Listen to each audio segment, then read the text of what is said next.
Bonjour, je suis ravi de vous retrouver pour ce nouveau concept de vidéo un peu spécial. J'ai pas d'autre choix, puisque l'autre gogol en rouge n'a plus d'inspirateur. C'était juste une blague, rabat-joie. Avant de commencer, je tenais à remercier Mario de m'avoir choisi pour être la star de cette vidéo. Oh boy! Bref, le jeu que je vais tester aujourd'hui fait partie d'une trilogie un peu particulière, Luigi's Mansion. Vous connaissez forcément ce jeu de nom au moins.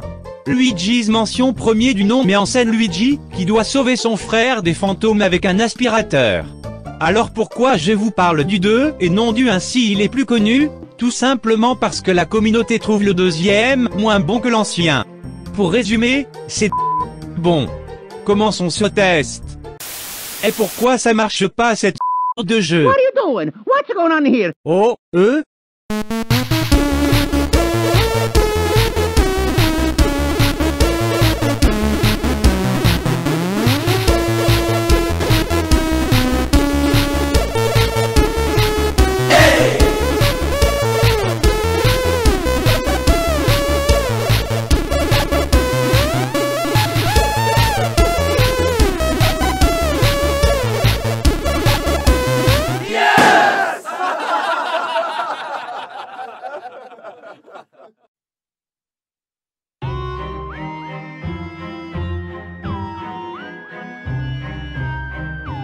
Le jeu que je vais tester aujourd'hui est Luigi's Mansion Dark Moon, que nous connaissons en Europe sous le nom de Luigi's Mansion 2. En effet, pour je ne sais quelle raison, le jeu n'a pas le même nom en Australie et en Europe. Ce n'est pas un mauvais jeu, mais comparé au premier, on peut constater dès le début qu'on s'écarte totalement de l'ambiance du premier. Mais bon, avant de cracher sur quelque chose, il faut d'abord voir si c'est pas déjà assez sale.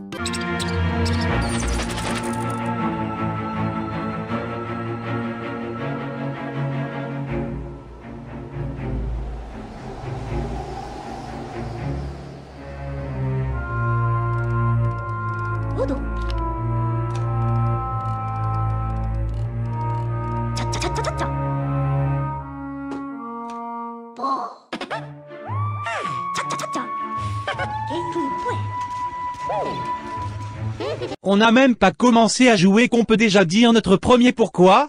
Je sens que ça va être long. Je veux dire pourquoi les fantômes sont gentils, je sais que c'est à cause de la lune noire, qui les rend pacifistes, mais dans ce cas pourquoi ils essayaient de nous tuer dans le premier jeu?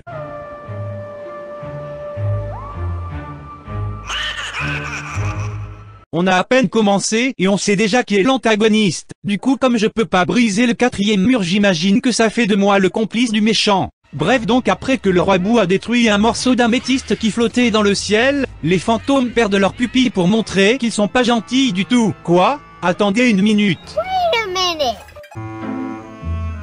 Dans le premier jeu, je me suis fait chier à ramasser masse fric pour ça. Sinon, après ce petit contretemps, vous aussi vous avez remarqué la ref au premier jeu? Écoutez, je suis du genre à tout détester facilement, alors j'essaye de trouver le courage de continuer, alors que j'ai même pas encore lu une ligne de dialogue. Bref, le professeur Casse-Couille nous contacte avec notre télé, chose qui est tout à fait le but d'une télévision. Il raconte la situation sans que ce soit moi qui passe les dialogues et nous téléporte grâce à la télé. Mais bon sang, il l'a acheté où sa télé? Bla bla bla, bla bla bla, bla bla bla. Yes! Donc une fois téléporté, le prof nous briefe un peu, alors je lis tout ça et je vous explique à la fin le principal.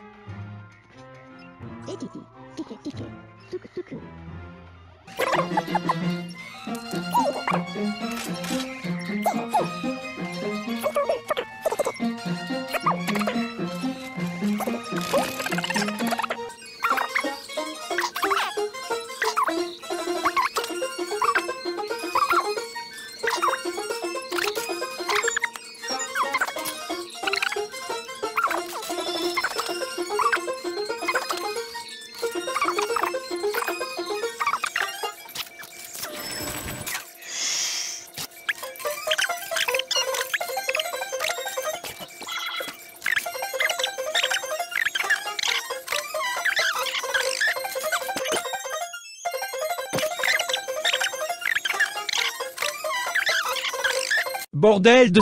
Pourquoi il y a autant de boîtes de dialogue? Donc on commence la mission qui consiste à récupérer l'aspirateur de Carl. Et c'est reparti pour les dialogues interminables. Bon, à part ça, le prof nous donne une lampe torche et un moyen de communication, c'est déjà ça. Voyons voir la sonnerie.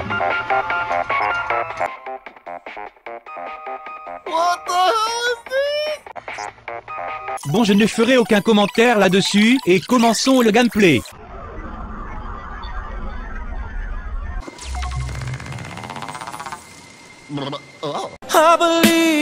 Nope. Je suis tombé. C'est tout mouillé par terre en plus. Bon, on commence le jeu lentement mais sûrement. Au moins je commence à jouer, c'est déjà bien. Mais j'ai même pas franchi la porte prof de mes deux.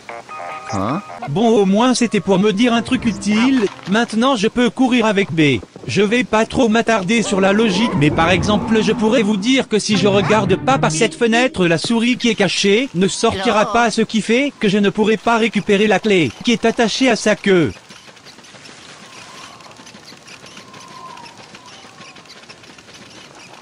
On s'amuse, non? Bon, d'accord, c'est vrai, j'ai pas choisi le meilleur passage, mais bon, quand tu t'attends à capturer des fantômes et que tu te retrouves à chasser les souris, t'es pas hyper emballé. Ensuite, on retrouve la spie, et devinez qui nous appelle? Ce bon vieux Carl, ça doit faire au moins 1 minute qu'il a pas envoyé un texto carlouné.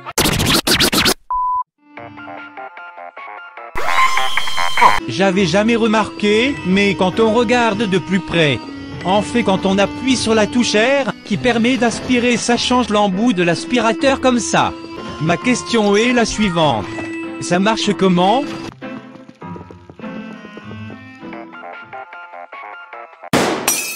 Désolé, c'est devenu un réflexe. Non mais c'est exagéré, regardez combien de temps c'est par les deux appels.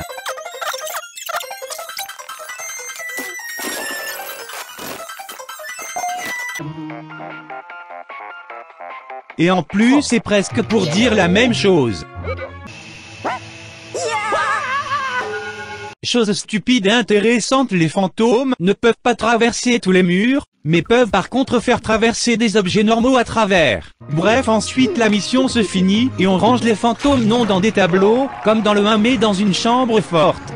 Alors oui, c'est moins classe, mais humainement c'est mieux. On pèse les fantômes blablabla, mais ce qui nous intéresse c'est l'argent. J'aime bien l'argent. J'adore cette musique. L'argent c'est rigolo. Bref, je vous épargne la mission 2, on doit juste chercher des rouages pour bouger un foutu aquarium, et ne me demandez pas pourquoi.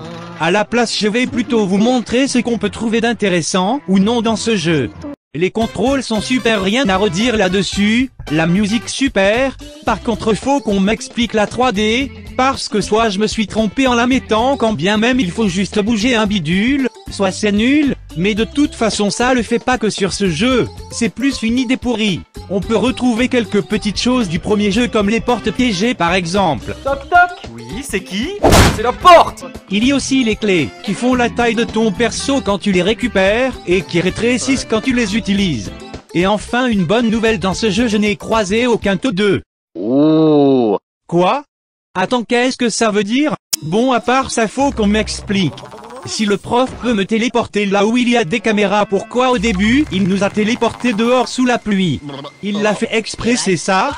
Un point positif, c'est que la capture de fantômes est plutôt bien fait, la difficulté augmente surtout avec le nombre de fantômes dans la même pièce. On croise aussi des nouveaux pièges, comme celui-là que je déteste. Alors lui, je le hais. Bon, je pense que vous le savez déjà, mais la plus grande raison pour laquelle ce jeu est peu apprécié par certains, c'est que contrairement à son prédécesseur, celui-ci se déroule en petites missions, qu'il faut accomplir et non en open world comme le premier. Enfin, open world on se comprend. Et à chaque fois c'est le même schéma, on écoute le professeur catégorique nous parler pendant 1 ou 2 minutes, puis on se TP dans le manoir, on accomplit une mission toujours, on attrape des fantômes sur le chemin. Puis une fois fini on est RETP, et là le prof vous raconte sa vie pas intéressante. On s'en fiche de ta grand-mère, bon Dieu, et en plus pourquoi tu parles d'elle au présent, elle est pas morte depuis le temps? T'as quel âge? Vous êtes étudiant encore actuellement? Oh non, j'ai 56 ans. Oh waouh, vous faites beaucoup plus jeune je trouve. Oui. Ah oui. Ah. Je vous aurais donné 18 ans. Ah. Bon, donc on assemble les rouages dans la 3e mission, afin d'avancer dans une nouvelle partie du manoir, et...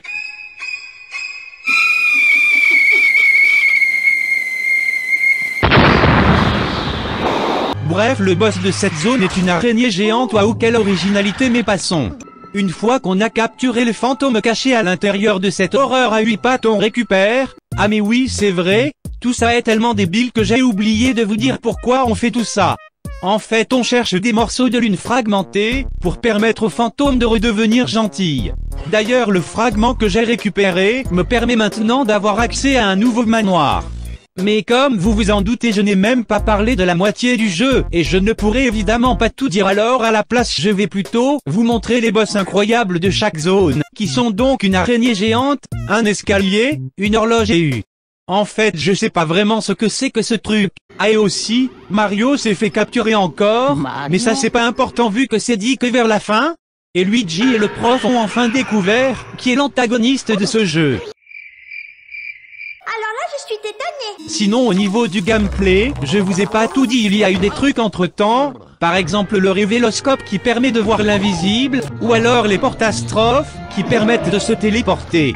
Je commence à en avoir à la casquette de ces appels qu'on peut même pas passer, et cette musique que je vais finir par détester. Cette petite chansonnette va s'incruster dans ta tête. Cette chanson n'est pas si chiante, mais va mettre votre cerveau en attente. C'est pas Brio, et je ne trouve pas Mario.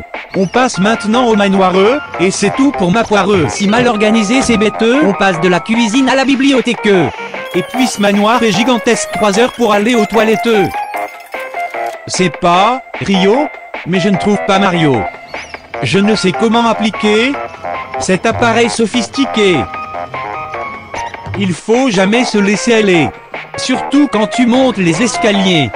C'est pas un trio, car je ne trouve pas Mario.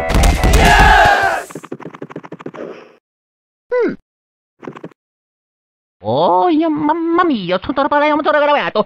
Ok, bye bye.